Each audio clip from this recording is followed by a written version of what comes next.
টাকি মাছের ভর্তা আমি অনেকভাবে খেয়েছি। তবে আমার মায়ের হাতের এই টাকি মাছের ভর্তা খেতে অনেক বেশি টেস্টি হয়। এ পর্যন্ত যারা খেয়েছে সবাই কিন্তু অনেক বেশি প্রশংসা করেছে।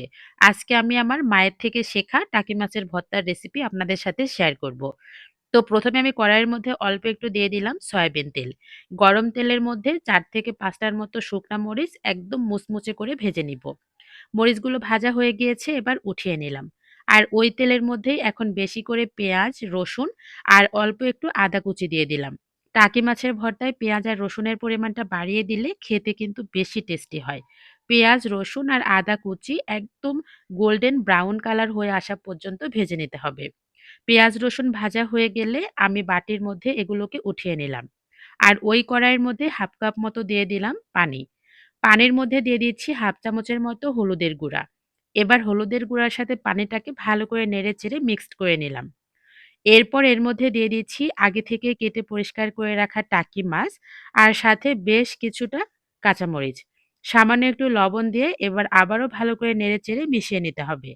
আর ঢাকনা দিয়ে ঢেকে আমি রান্না করে নিব মোটামুটি ৮ থেকে ১০ মিনিটের মতো।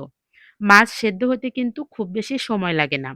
মাছের মধ্যে যে পানিটা আছে এই পানিটাকে এখন আমি ভালো করে ভেজে শুকিয়ে নিব।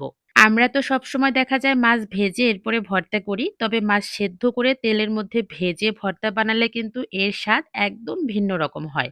আমি সামান্য একটু তেল দিয়ে মোটামুটি ৪ থেকে ৫ মিনিটের মতো মাছগুলোকে ভালো করে ভাজা করে নিলাম। মাছগুলো ভাজা হয়ে গিয়েছে। এবার মাছের কাঁটাগুলো বেছে নিয়ে চলে যাব টাকি মাছের ভর্তা বানানোর জন্য।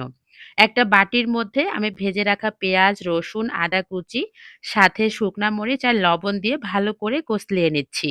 সবকিছুকে ভালো করে চটকিয়ে নিয়ে টাকি মাছের সাথে সেদ্ধ করে যে কাঁচামরিচগুলো ভেজে নিলাম সেগুলোও দিয়ে দিচ্ছি।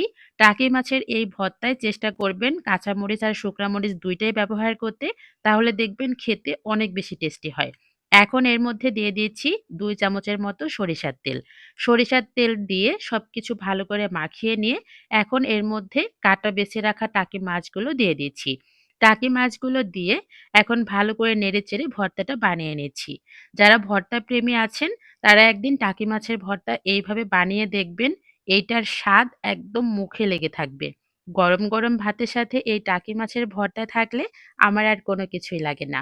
আমি একটা বাটির মধ্যে ভর্তাগুলো নিয়ে উপর দিয়ে একটু তেল এভাবে মাখিয়ে নিচ্ছি।